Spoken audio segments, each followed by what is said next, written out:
about to listen to Speak Up, Show Up, Lead, the podcast, where we speak our truth, show up anyway, and lead from the front. Follow me. Let's go. Hello, everybody. Welcome to another episode of Speak Up, Show Up, Lead, and I'm here today with Evan Lynn. He's actually a doctor in organizational leadership, if I'm not mistaken, and we're going to be talking about the importance of not leading from the office. Before we get started, I have to put a plug out here from my book, Speak Up, Show Up, Lead, the book, not the podcast. And this book is my story of great growth and leadership, growing up in poverty, had a bout of homelessness before I joined the military, spent a career in the military, and then after I got out, worked for a while and started my own business. But it's a lessons learned throughout that whole process. And again, it's Speak Up, Show Up, Lead, and you can get it on Amazon.com. Now that that's out of the way, how you doing today, Evan? I'm doing great. Thank you for having me on here. That intro, that was amazing. I see the changes that have happened over a period of time. That intro is awesome. Just a couple things. Yeah. You know, we all have to evolve, right? Yeah. That's I gotta get mine buttoned up now. No. Don't compare yourself to others. You know, yours is awesome. It's very simple. It gets you, it tells you what it is, and then you go right into it. I watched a couple of years before today, but no,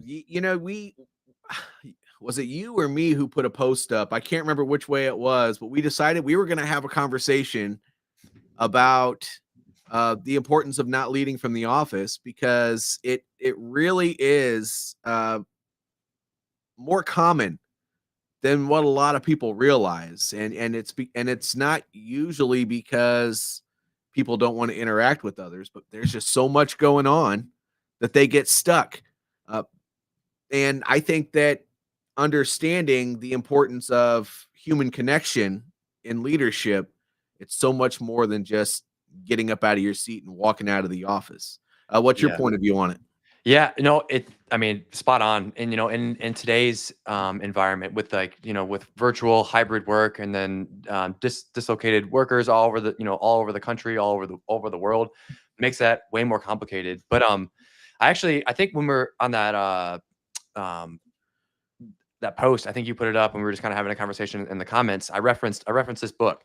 It's called Lincoln on Leadership by Donald Lincoln Phillips. on Leadership. Yes. That's right. Now I remember. I wanted to read an excerpt to kind of kick us off with this podcast on here. Please do. And it's funny because this topic is the first item, the first chapter item after the preface that is mentioned in this book. And it's titled, "Get Out of the Office and Circle Among the Troops." So that's what it starts off with. So I'm gonna read it, and then we can kind of go from there. So starting off, it says, during the first 4 years as president, Abraham Lincoln spent most of his time among the troops. They were number one to him. They were the people who were going to get the job done. He virtually lived in the War Department's telegraph office so he could gain access to key information for quick, timely decisions. He met with his generals and cabinet members in their homes, offices, and in the field, principally to provide direction and leadership. He toured the Navy Yard and the fortifications in and around Washington and inspected new weaponry, all to obtain accurate knowledge of the working and abilities of the armed forces. This contact also gave him the firsthand knowledge he needed to make informed, accurate decisions without having to rely solely on the words of others. He visited other key individuals in the government, such as Congress, members of Congress, and toured hospitals to visit the sick and wounded, which demonstrated his compassion and caring nature. Lincoln went on the field to observe and take charge of several battle situations himself, coming under fire at least once, one of the few American presidents to do so while in office. So then he goes on, and this book talks about how he writes a letter to General Hunter before relieving General Fremont, addressing Fremont's lack of support that he had during the Civil War time. Yep. So just a little bit more going on. Lincoln's letter is something of a lesson in itself for today's leaders. Not only did he explain the problem with Fremont in writing, he also offered Hunter advice on how to solve the problem and avoid making the same, quote, cardinal mistake that Fremont made. General Hunter could now have no misconception about what Lincoln demanded of him as Fremont's replacement. Further, with this letter, Lincoln revealed the cornerstone of his own personal leadership philosophy, an approach that would become part of the revolution in modern leadership thinking 100 years later, probably more, when it was dubbed MBWA, Management by Wandering, or otherwise known as Walking Around, by Tom Peters and Robert Waterman in their 1982 book, In the Search of Excellence. It has been referred to others by other names such as roving leadership, being in touch, getting out of the ivory tower, whatever the label. It's simply the process of stepping out and interacting with people and establishing the, as you said, human contact. Yes.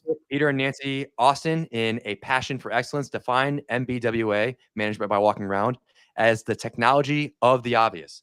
So last quote here, it is being in touch with customers, suppliers, and your people. It facilitates innovation and makes possible the teaching of values of every member of the organization, listening, facilitating, and teaching and reinforcing values.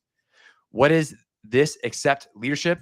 Thus, management by walking around is the technology of leadership. Leading is primarily paying attention. The masters of the use of attention are also not only masters of symbols of drama, but master storytellers and myth builders. Wow. Very That's really cool. Up. I kind of wanted to bring, so what I grabbed from that, key things, and we can delve into it a little bit deeper once we start going back and forth here, but he, in multiple ways, you mentioned that connecting is important. Yep. Learning the job, so it's not just leading from the office, but making sure that you are still understanding what's going on the ground floor. Getting hands dirty. He talked about how he immersed himself in the process and all that other stuff, and then the other part of the immersion in the process is he knew who the customers were. He knew who the stakeholders were. He knew the vendors and everybody else. So, I mean, when you understand all of the things, then when somebody in your business or under your charge has a question, you may not be the subject matter expert because you work in a different position anymore, and you're likely kind of separated from the process, which as you go higher and higher in leadership, you're supposed to be. But you can still help them with what they're doing because you're not completely disconnected from the process. So I love what you read there. I now I'm interested to hear your take on the whole thing. Yeah, I think when it comes down to it, right? It's the basic principles. Those are the things that we can't be ignoring. And as technology has been progressing, we've been becoming further and further away from what those are, right? So what we see happening quite often, and just across the board, is people will get picked up into a leadership position, expect to lead a entire department, an entire sector, an entire region, and they aren't familiar with the work and the craft that is being done on the ground floor. So even for myself, right? I'm recently working within the healthcare industry. Been doing so for about a year and a half now, right? I'm prior military experience, prior technology industry experience, government experience, never healthcare. And so, in order to understand how I can coach and consult these other leaders, these other managers, I needed to go out there. So whenever I was visiting and going into the hospital, I wanted to see what was going on in the ER or the OR, in the OR rooms. I wanted to see the drama, right? The things that are coming up, because without that, I don't understand the actual feeling, the actual pain points that these leaders are facing, and also what their team members are facing. Because some of these leaders have 80 people that are reporting to them, right? And that's a lot of people. That's you don't get a whole lot of time when you have 80 people reporting to you. So, it's about getting out there, and even when it comes to remote or in a virtual environment, you have to be more diligent when that happens. Like, you can't just, obviously we're both in our home offices, right? And if we have a team, we can't just walk over across the hall and go talk to our coworkers, right? That's just not how it works. So it has to be more intentional now. Yeah.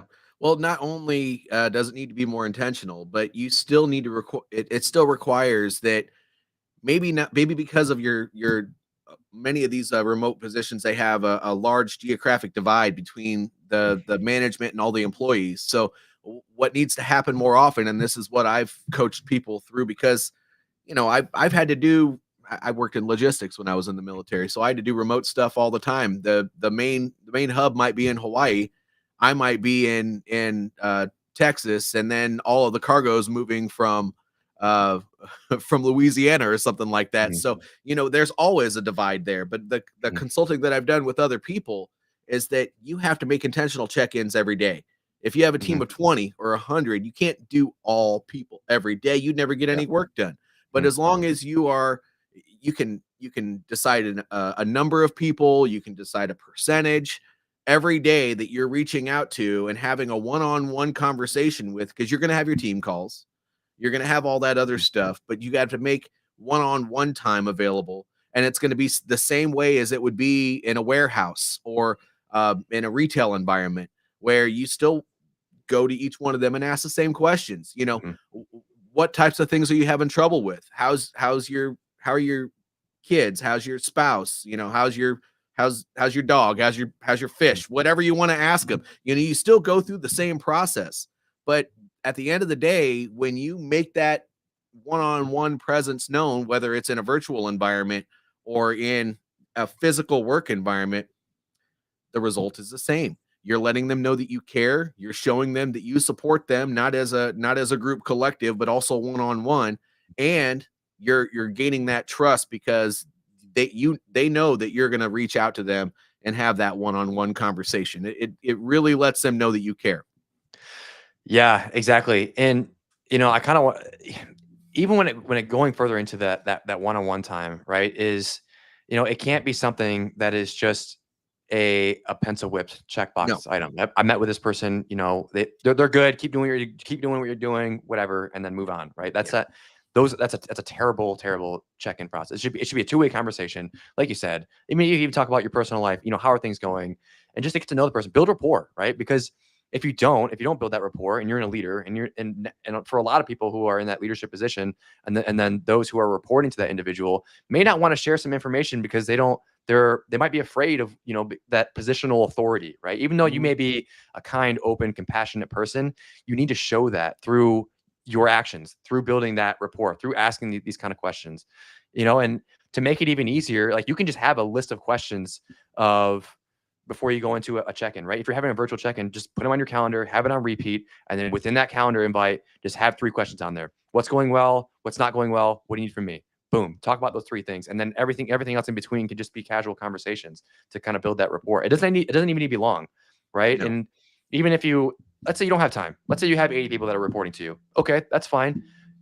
Weekly or daily stand-ups. And why are they called stand-ups? Well, your legs get tired, so you want to sit down eventually. I mean, obviously not for us because we were in the military, so we're used to doing that for a long period of time. But is like having those stand-ups, right? Is just 10, 15 minutes of just, hey, who's got things they want to share? What do we want? What do we want to check off? And just move through those. Everyone gets to hear it. Everyone gets to understand what's going on around them, and then the leader gets the information that they need in real time. Agreed. Now, I like what you said where it can't be cookie cutter. No interaction with your employees should ever be cookie cutter. Just like you shouldn't have cookie cutter ways of dealing with your boss or your peers either. Every interaction you have should be authentic. And to be quite honest with you, it doesn't matter how junior somebody is or how senior somebody is that you work with.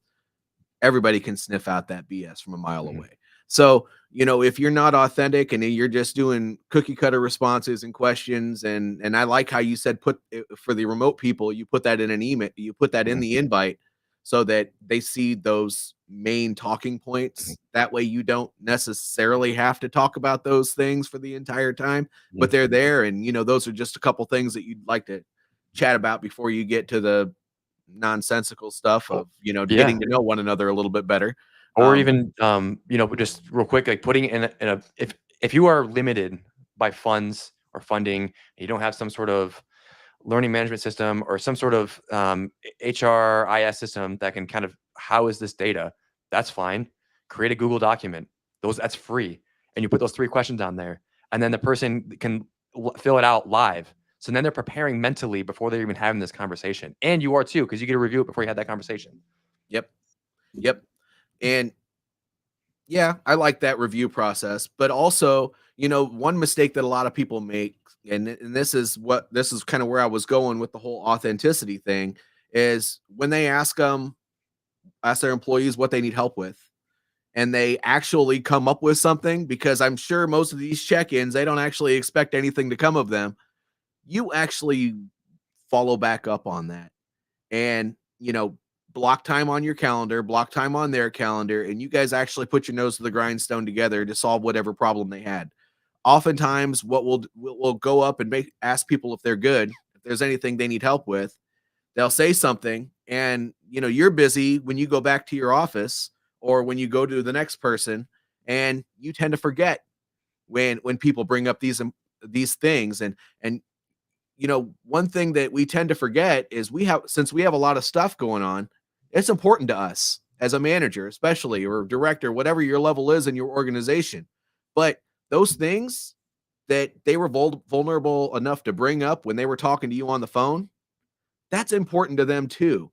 And so if you don't address that, well, you just we'll I like to talk about this emotional piggy bank, right? Mhm. You just took a little bit of that money out of the emotional piggy bank. So if that's something that you continue to do with that person, or even with other people on your team, because the employees talk, Mhm. then likely what's going to end up happening is they're just going to stop asking you for help, and then performance will start declining, Mhm. and it just turns into a ripple effect. So make sure that when you're talking to your people, and they bring up something that they need help addressing, you actually do help. You swing back around, and you come back and you help them address those things.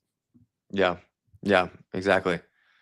That's a big mistake that a lot of leaders make, because when we go back to our office and we're staring at all those damn numbers, because we do, Mhm. Mhm. as we all do, and you start monitoring, what is it, this team's performing this way, this metric is off, and now we need to address that, and we get lost in that, and then the emails and everything else. It is so easy to forget about those needs that were just brought to you when you were walking the floor, or when you were having that one-on-one conversation with somebody an hour and a half ago. You don't want to lose that. Write it down, put a sticky note on your computer, whatever the case may be, whatever you got to do to remember it. You have to place that as top priority as soon as somebody asks you for help. Yeah, I mean, again, like it's just going back to the basics, right? You need to be taking care of your people. You need to, Yeah. and you have to be an emotionally intelligent leader as well, right? When it Mhm. comes to I mean, maybe before, if or even if you are in an in-person environment, maybe I don't know, you to be a little less of emotional intelligence. But when it comes to, I mean, it's harder to read. What I'm trying to say is, it's harder to read someone's emotions through, even though we're on video, it's harder to read the body language and the tone with an individual over just a video, right? Yep. Where as opposed to when you're in person, it's kind of easier to pick up those things. You can feel the sense in the air a little bit more when you're around people. But when you're on these calls, like you really kind of you have to ask those powerful questions. You have to ask those coaching questions. You gotta dig deep, in these, and for some of these individuals. And sometimes you have to teach them on how to manage you. Hmm. They need to know how you work, how you operate, right? And maybe if you do forget something, your expectation of them needs to be clear enough where it's if there's something to be followed up on, I expect you to put this on my calendar, Oh right? And yeah. if this doesn't happen, we will not be able to solve this issue, right? And Right. we do not want this to bite us in the end, right? So it's not about you just having to take everything on your own, right? If you got 10 people and you're scheduling all these meetings for everybody, well, you're not doing it right, right? You need to meet with them, but you also need to have them have some sort of sense of empowerment, right? And autonomy to be able to reach out to you, right? And put some time on your calendar, right? And for them to be, again, when it goes back to rapport, being willing to stay even on the side, if you're in a remote environment, it's just send a message or a text or a phone call and say, hey, can I get 5-10 minutes of your time? Right? You would be surprised on how many people, team members, don't want to do that because they might be worried about what the leader may think of them. Maybe they're like, they might think like, well, why can't this person understand this? Especially in today's environment, right? Where it's so competitive, layoffs are happening all over the time. So people are constantly thinking, like, am I on the chopping block? Is this coming to me soon? So I need to act like I'm a top performer. So I probably shouldn't ask all the questions. Where in fact, I mean, you should be asking all the questions, a leader or a team member, right? You need to be asking all the questions because that shows that you're involved. That shows you're committed. to Yeah. the issues and the problems that you're trying to solve. Yeah. Yeah. That, that's the second time you've brought that up. And, we, if you don't have consistent conversations with them all the time, and not about work stuff, but about that expectation between the two of you and getting to know them as a human being, they're going to think that you're that intimidating boss. Likely at the job before they came to work for you, or even maybe you just switched out and their old supervisor was there. Likely that wasn't the best relationship. Commonly, it's not a good relationship. Or if there was even a relationship at all, it was just laying down a hammer, or only having task-driven conversations and stuff like that. So if you want that type of openness with your people, you have to create that trust. And Mhm. sometimes that's you being vulnerable. Sometimes people don't like hearing vulnerability from their boss, and so it's just being blunt and having that stating that expectation. Hey, look, I'm human. We all make doggone mistakes. I might not be perfect all the time. So if I'm not, walk up to me and tell me.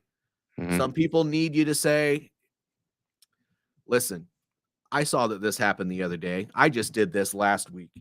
And it was a big mistake, and you guys might not have seen that, but I just want to let you know, because I'm just as prone to making mistakes as you guys are, and I don't expect you to be perfect.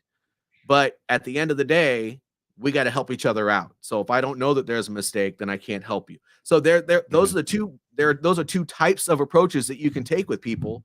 And if you don't have those types of conversations, those very direct, uh, some vulnerable, some ultra direct conversations, then your people aren't going to know to even talk to you. They're going to expect that you want them to just shut up and color every day. And Mhm. I would hope that most of us as leaders do not want that to happen. If that's your leadership style, is to stay as far away from your people as possible, good luck to you. But I'm going to go ahead and tell you that you want that feedback. Even if you don't know Yeah. you want that feedback, you want that feedback. Yeah. And even if you feel like you're struggling to get that feedback, right? Maybe some people are going to be worried about constructive feedback and how that's going to be received if they share it with Mhm.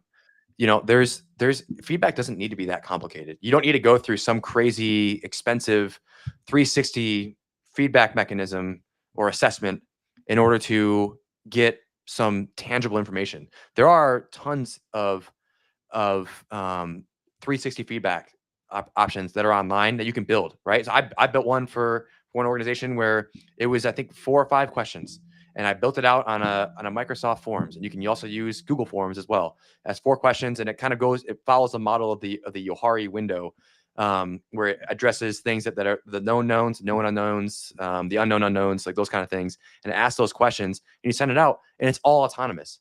So you can share that. You can find this stuff. It just requires a little bit of research and a little bit of, what's the word I'm looking for? Just being able to move forward with something, Yeah. pressing forward with it. But you can send that out to your team, and they can fill it out, anonymously, and you can get that feedback back from them, right? Because maybe they'll feel more comfortable filling that out, when they're not sitting there right in front of you, worried about the constructive feedback and how that'll be received from you. Even though you might receive constructive feedback really well, there's what I'm trying to say is there's options that are out there Of course. that you can get, when it comes to, just engaging with your team. Well, and what I will tell everybody in the audience here is that if you do one of those things and that feedback hits you as a huge surprise, then I would not look at those responses and start going to try to fix all of those individual things immediately. This is why the getting out of the office is so important, is because now that probably tells you that you have a trust and communication issue between you and your employees. And so that means you need to enhance that by doing more uh, communication with all of them, group and individual. And that's what uh, what this whole conversation day is about. And the reason it's so important is because oftentimes communication breaks down, trust breaks down, and if you are stuck behind your computer staring at tasks and statistics and emails and all of that stuff all day long, and your excuse is that you don't have time to have those conversations with your employees, well, then when that needle starts moving down towards the red and it's not looking so great, and you're trying to figure out, what's going on with the team that's causing these things to happen. I have been in many environments, and I'm sure you have too, Evan, but I've been in many environments, and likely what the problem is a people problem. And it's not because it's not because they're coming to work trying to make you look bad or trying to do a bad job or anything like that. But if there's a trust and communication breakdown, likely that goes deeper onto your team. And if you're not communicating with them, you don't know those people, you don't understand who's really good at what, you don't understand who's not good at certain things, you don't understand the person as the people as a whole, and the team dynamic, when you actually see them working together. If you don't know those things and you are in a leadership position, gosh, I don't like using this word very often, but shame on you. That is the basic requirement of being a manager, is to understand your people and know their strengths and weaknesses. And if you're nervous and it's causing you to focus on these numbers as we do, then branch out a little bit. Talk to your boss, talk to another leader in your organization and say, I know I need to get to know my people better, but I feel like I'm so drowned in work. What do you do? And learn from those people around you so that you can get better at what you do. Because I'll be honest with you, we were all there. I struggled with that. I guarantee Evans struggled with that. And it is a normal leadership issue that when you first take that position, that you feel like you're in over your head. And so you gotta balance the interpersonal communication with the computer work, because we all have the computer work and the production work and figuring out how to get to know everybody in the process. Yeah, I mean, it's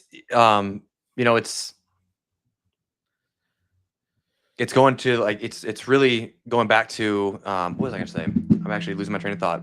I cannot remember what I was gonna say. I just totally forgot. It was something to do with the going back to it'll come to me. But anyways, that's all right. Yeah, but it just, I'm sure you agree that it's a common leadership issue. We all have to start somewhere. Don't look at what other people are doing on their teams and compare yourself to them and think to yourself, I'm never going to be as good as they are. Go talk to those people that are doing really, really great and have a good relationship with their teammates, and figure out what they're doing to make that happen so that you can do it too. yeah. Because if we don't learn from one another, then we're just staying stuck. Yeah. And I remember what I was going to say too, is that, in more cases than not, no one really has bad intentions for you. They're not trying to take you down. They're not trying to take your organization down. Like sometimes you get like the completely disengaged employee that happens, here and there, but more often than not, that is not the case, right? They want you to succeed. You want them to succeed. They want the organization to succeed. Because what happens if you don't succeed and they don't succeed and the organization doesn't succeed? They lose a job, right? So like there's an investment on both sides, or just all around for the individual. And like it's like what you said, like everyone deals with these kind of things. And the thing is our leadership styles, my leadership style, your leadership style, everyone who's listening on this call, all leadership styles are going to be slightly different. We might have general philosophies that we might follow. Like I'm sure, like mine is like servant leadership, and yours is you servant leadership in some ways, in some forms. But we probably teeter towards one side.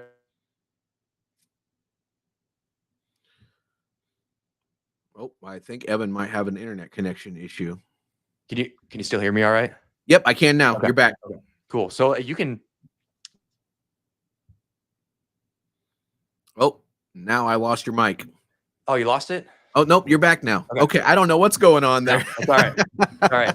I mean, mentoring, find a mentor, right? Even if you're a leader, find a mentor, right? Find someone who's maybe 2 years ahead of where you are. Don't try to go whale hunting and find the CEO of the organization and be like, hey, I want that person right there to be my mentor, right? Sounds great because you got the CEO, but they might be 20 years away from the work that you're doing. You want someone who's been in your position recently, who's dealing and has dealt with the recent economic, governmental, environmental impacts that are directly impacting your industry and your line of work, and that will help guide you to how to handle some of these situations. You don't have to hire a super expensive coach to find some of these. Sometimes it's as easy as just getting a mentor. And the hardest part about that is asking, right? Yeah, I mean that can be scary on its own. It's like, hey, will you be my mentor? Will you spend an hour with me a month just to kind of help me guide me through this? But what happens? I mean, have you ever been asked to be a mentor? Yeah. What's that feeling?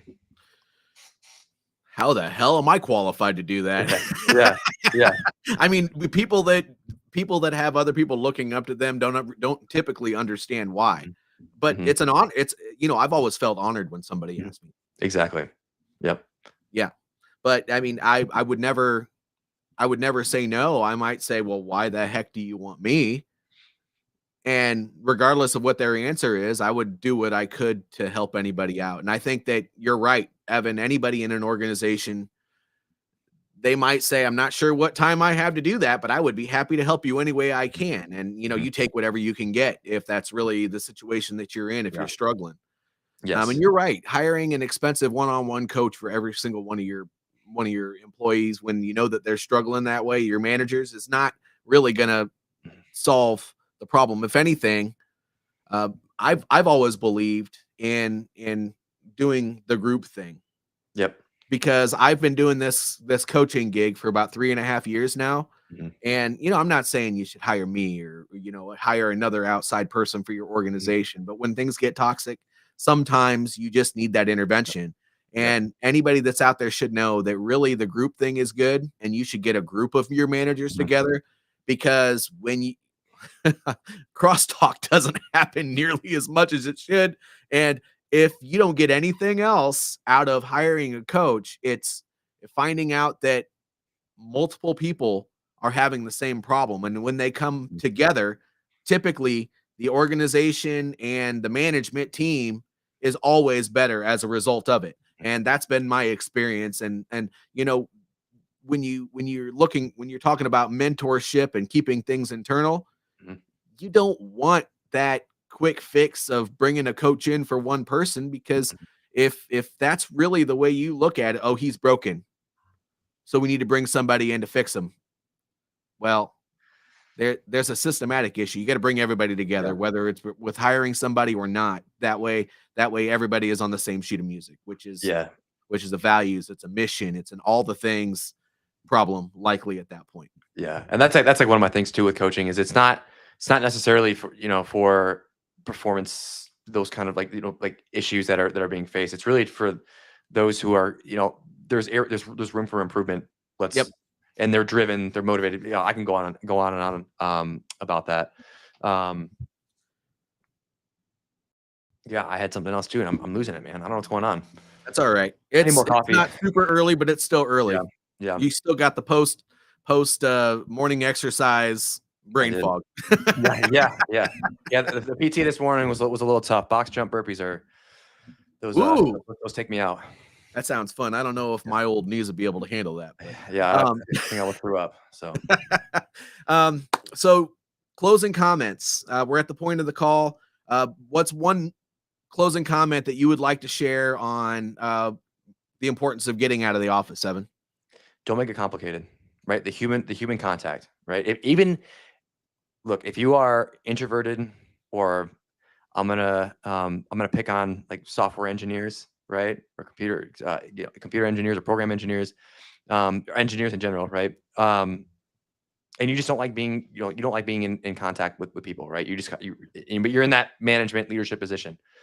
That's okay. Find the questions. Go look up some questions. Throw it in Chat GPT or AI or whatever, and ask what coaching questions you need to ask. Stick to like 4 or 5 of them, and just ask the questions. If it feels fake, that is okay, right? That is totally fine if it feels fake. Just get out there, ask the questions, get the reps in, do it over and over and over again. And then eventually over time, check in with yourself a year later and think about, how have I grown? How have I improved in my conversations when I'm out and about and asking people these questions? Does it feel more natural? Does it still feel clunky? If it does still feel clunky, what do I need to do in order to fix that? It doesn't need to be complicated, right? Everyone faces this weird feeling of when it comes to like having this professional, maybe corporate conversation that you need to have with somebody. That's okay. Just ask the questions. And what you'll end up finding is that people open up. And especially when you let the silence, you pause, a tactical pause, when you let the silence do the heavy lifting, the words come out and you gain so much more information. And the more information that you gain, the more you understand them and the better you can help them make a decision. Yeah. And I mean, you said most of it, but you made a comment earlier on in our call. So my closing comments are going to be to add to what you said. You talked about AI. And, we have all these assessments and everything else. And we get so caught up in trying to diagnose what's going on in our organization and with our team with all these external tools. Well, guess what? Those tools are to help you get better with the interpersonal relationships and diagnosing the problems by making sure you're actually communicating with your team. And that dynamic is so important. And you cannot do that with just AI and with just these 360 assessments. Or, I mean, I even partner with a company where we do an organizational assessment as well. And I do advocate for it, but that's no good unless we use those things to enhance the relationships in our organization. Because without those, you can do every assessment all day long, but if you don't know who you're working with on that team, if you're not familiar with the strengths and the weaknesses of your people, you are going to fall on your face every single time you try to figure out something. And you know what's going to end up happening when the bosses, they're like, JJ, what is going on with your team? They're going to look at you, man. They're not going to look at the people that are working down there. They're going to ask you who to blame. But if you don't take ownership of that because you don't have those relationships built, then that is always going to be on you, the leader. Yep. So that's all I have to say about that. Before we go, I'm going to put one more plug in for Speak Up, Show Up, Lead. This is the book I wrote. It's my story of grit, growth, and leadership from the ground up. Go to Amazon.com and get your copy. I've gotten a lot of good feedback on it, so I don't think you'd be disappointed. Thank you for taking the time to do this quick live stream today, Evan, and everybody in the audience. Whether you tuned in during the time that we were talking or you tune in the future, make sure you like the video, share it with your audience if you felt it was valuable. If you're on my YouTube or when you see this on Spotify later on, make sure you subscribe. But otherwise, share a comment below. I like to hear feedback. So tell me what you think of these shows and let me know how I can improve and what you think about the topics that we're talking about. Thank you, everybody, for tuning in. We'll see you next time. Awesome. Thank you, JJ. I appreciate it. Thank you, Evan.